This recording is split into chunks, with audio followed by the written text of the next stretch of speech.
Hi, I'm FM Sherrill, and today I'm going to be reviewing Ready Player One.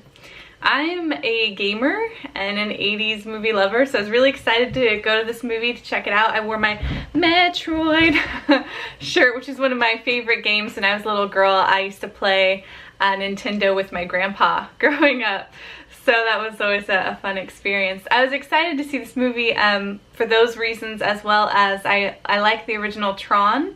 And so it's like, is this another Tron? What's going on here? And I love Wreck-It Ralph. Anything with a video game type world was good.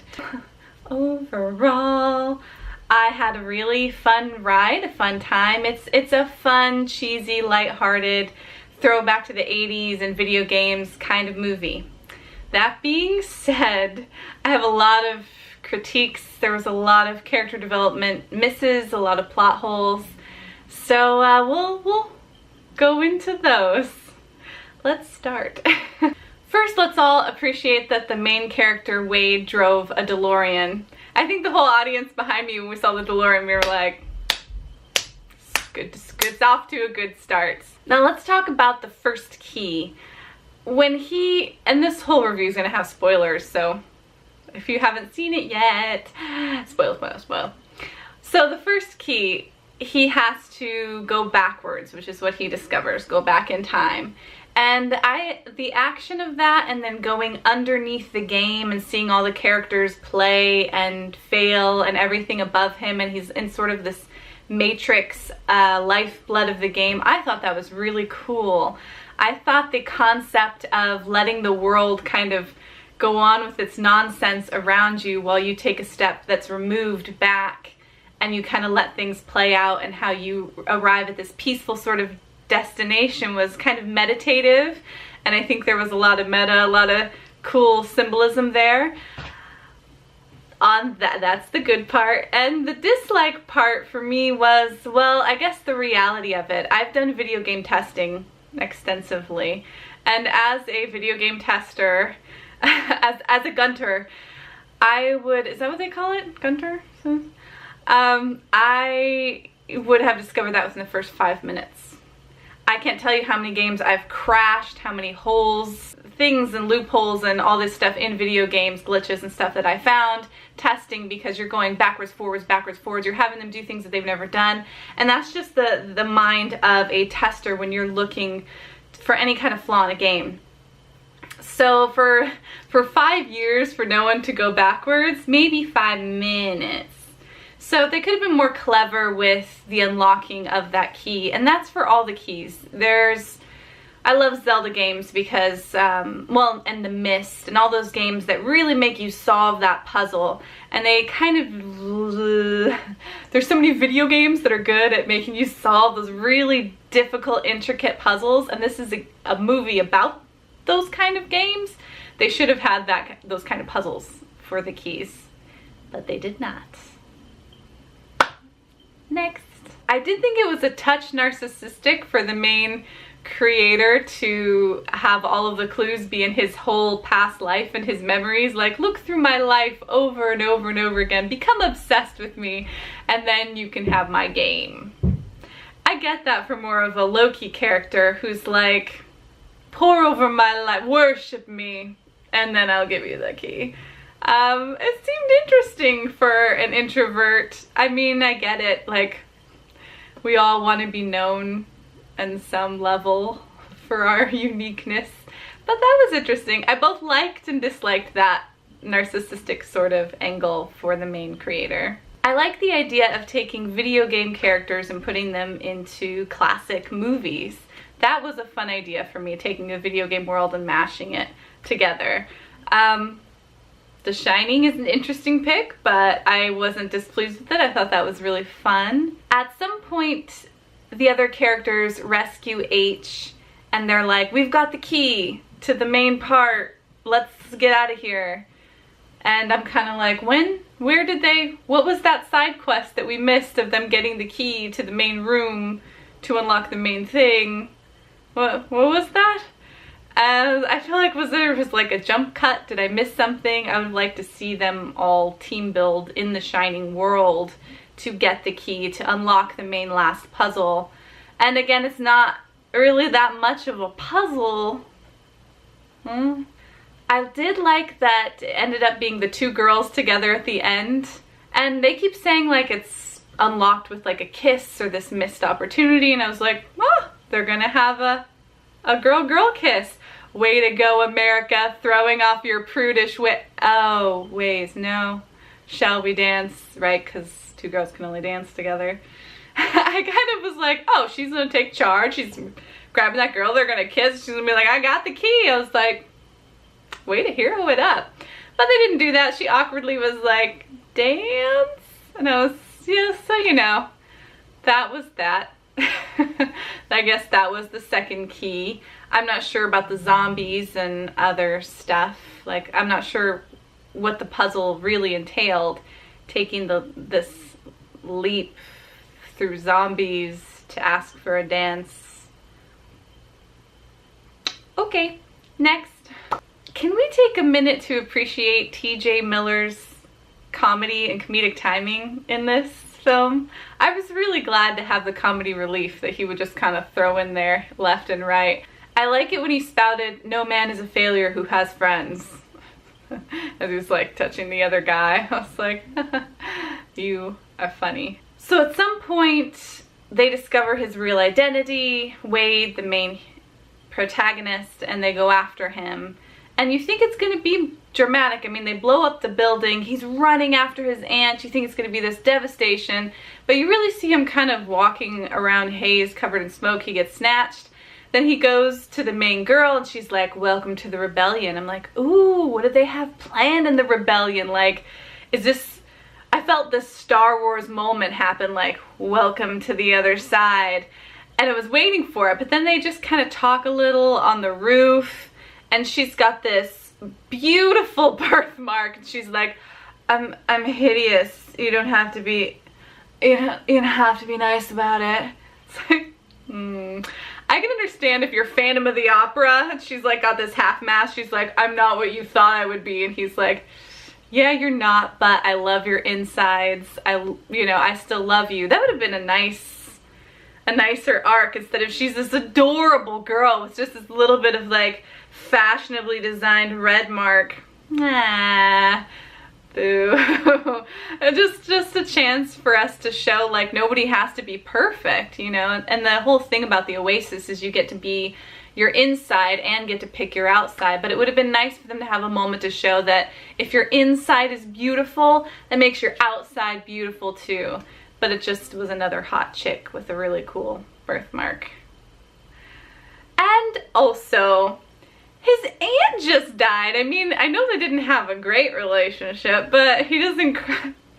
No tears? No tears for the aunt? No like, oh my god, they just blew up my place. Like no real reaction to the death of his mother's sister. She says later, you killed my mother's sister. Your aunt? No real reaction there. And then there's the rebellion itself. If this had been the rebellion in Star Wars, they wouldn't have been able to call it Star Wars. It would have been like Star Inconvenience. Because they mainly just go in there, take the people, and that's it. That the rebellion is gone. The people that end up getting Wade as he's running away are his friends from the game, but they're not part of any kind of rebellion. But they have this souped up van that ends up carrying the latter half of the film. But the rebellion, disorganized. Where's the cool, like, where's the, like, I was like, oh, finally, the underbelly. No, a really shallow pool of just a small group of people. This is not Star Wars. I did like near the end the Wade's callback to Say Anything when he's holding the stereo over his head playing the music for the last battle. I was like, yeah, John Cusack style. I like that. Oh, and how cool is it to see the Iron Giant, some of our other favorite characters, doing battle royale on each other on this sort of video game worlds battle. I thought that was pretty fun too. I was like, yeah, have them all fight each other. That was fun. I also liked at the end when he gets that extra, when you find out it's an extra life token. As a gamer, Anytime you get an extra life, it's just, I mean, that's a thing. And I like that they brought that into the film. I was like, extra life? Nicely done. And on a side note, when he goes to the district that he had blown up, and the lady is like, we know what you did, and a whole mass mob shows up, I'm like, yes, this is the Hunger Games. Like, you messed with their district, like Mockingjay, they're gonna take you out. And I'm thinking, yeah, this is a great thing to show the power of unity versus the singularity. And that's a quote in the film. The Oasis was never supposed to be a one-player game. If there was a theme in the film, I would say it's unity over division, the power of many over the power of, and greed of one. A lot of the main characters say like, oh, we don't join guilds or we don't pair up, we're all single players. And so there's this theme of them finally coming and being a community. Just like the creator kicked out his business partner, and at the end they say that's his main regret, is not keeping that connection alive. So here you see the main villain, who's become a singularity, face this mob of people joined together. And he pulls out a gun, and they just part like an ocean. Go ahead and take out the main hero. We weren't serious. No. They totally disintegrated. And I don't buy that. I don't buy that there's not one person among them that's gonna like trip him or, you know, just somebody is gonna jump that dude. But he's just got the gun, and again, no stakes. It's not like he shoots a bunch of them and then runs for the door and it's chaos, or they're like, oh man, this guy's serious. No, he's just like, and they part. Not believable. So then he gets there, and I'll give them the weird parting thing. I'm like, whatever, let's have this moment for this villain to transform. Let's do this character arc together. I'm in it. And then he opens the van and he sees Wade with the glowy hands, which I'm guessing, well, he's holding the Easter egg. So he's got this Easter egg glowy hands, and he has the gun and he doesn't shoot. He has a moment where something changes. What changes? And then they come and drag him off. What changes? Are we supposed to get it by what happens in your eyes when you're staring at the glowy Easter egg? No, you have to tell us. Writers, you have to tell the audience what just happened, what transformed. For me, the finishing of that arc would have been when he comes face to face with the reality of not only killing someone with his own two hands in the real world, because killing people in the video games and killing them in real world is different, and that's why he wanted to avoid it the whole movie.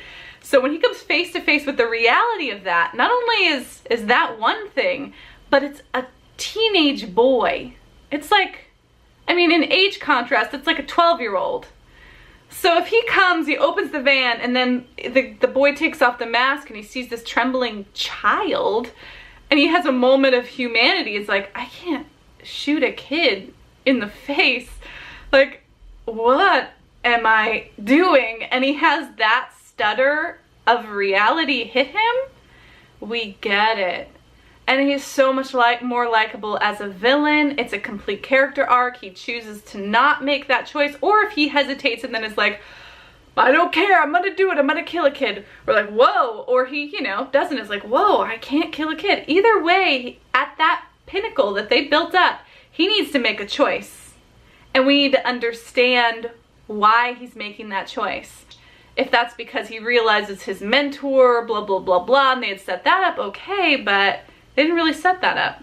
What they set up was reality versus fantasy, but they didn't pay that off with him by showing us his change. So that was a big character drop for me. And right at the end, I was like, so while we're on the rant of character arcs, let's talk about our main hero, Wade. What movie is that from? With the Arnold Schwarzenegger? You know the movie that I'm talking about. Wade. So there's absolutely no character arc for our main hero, Wade. He starts out an underdog from the slums, but everyone is an underdog in the slums. The whole world is in the slums. They make that very clear that the whole world's gone to crap and the only place that they have is the oasis.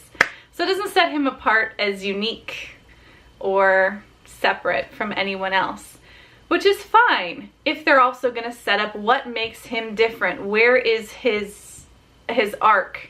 Where are his lines?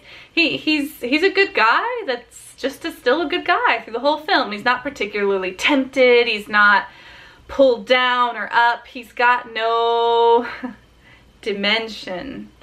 And, you know, he likes the girl because, you know, she's hot and he's heard about her and we just connect, and they, you know, they have this sort of, you know, very light love story. Like, I love you. I'm like, I guess he loves her. You know, there's just really no depth of character for him or for the love story, which is kind of a bummer. Because I like anime and manga. I feel like the stories in anime and manga, just in the character development, is just amazing. And it always draws me back. There's an anime, Sword Art Online. And the first, they did a couple seasons of that, but the first season is parallel to this movie. You know, they get stuck in a video game world. Now the difference is, what one of my main problems with Ready Player One is that there were no stakes. No stakes.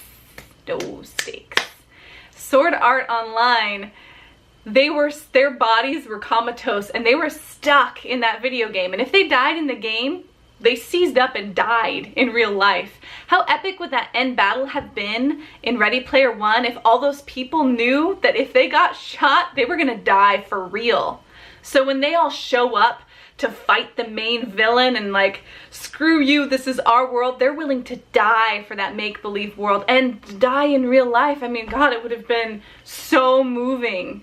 And when characters died, like the Iron Giant, like H, you'd been like, oh my God, H is really dead. Like, watching Sword Art Online, every time a character dies, that's it.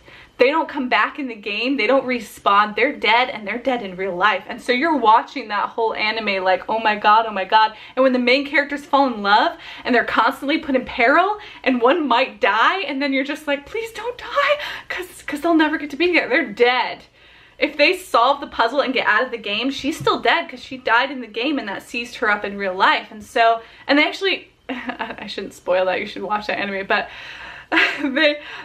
they set up such severe stakes. I'm sweating like as I'm talking about this, I'm like, oh my God. But that did not happen. That did not happen in Ready Player One. I would have loved if that was the stakes, if it was higher. And if you would have saw the character arc. The character arc in Sword Art Online, the main character, he's a loner. And it's not just, I don't pair up with anyone alone. Like, he is a loner. He's got this shame for battery testing this world that they're now all stuck in. And, you know, he's got so much to overcome to be part of a group. And you see him transform and finally start to open up. And when he does, he falls in love, which is a terrifying world to fall in love in. And it's just this beautiful blossom. And there's a quote I love from that Sword Art Online that is, no matter what, my heart will be forever yours, and I will fight until the day I see you again. Such a powerful line in that show. And you really get that epic, beyond death, I will find you love story. So, closing notes. This was not Tron. And my last complaint is there was no Easter egg at the end of the film. What? The whole film is about a giant Easter egg. There was no Easter egg at the end. I was like waiting for the credits and I was like, gotta be an Easter egg. Nothing? What? I did like the message about playing the adventure game and how it's not about winning, but it's about playing the game. And I thought that was a nice message towards the end of the film about, you know, life in general. You know, it's not about win or lose. It's about exploring and going into these undiscovered parts of yourself, as well as living out and in, and yeah, the adventure of life. And I thought that was a great message. So overall, I enjoyed the film as sort of a light popcorn fun film that you can watch again on days where you don't want to have to think too much or care too much about any of the characters. You know, a fluff film. Is that right? Anyway, if you don't want anything more than that, then this film is great. As far as my writer's brain catching all the critiques, that's just what my brain does. You can take them and abandon them if you just want to enjoy the film, or be like, yeah, they should have done those things. Either way, thanks for tuning into my channel. I'll try to keep doing more reviews. Subscribe somewhere below, and I'll see you next time. Live long and prosper.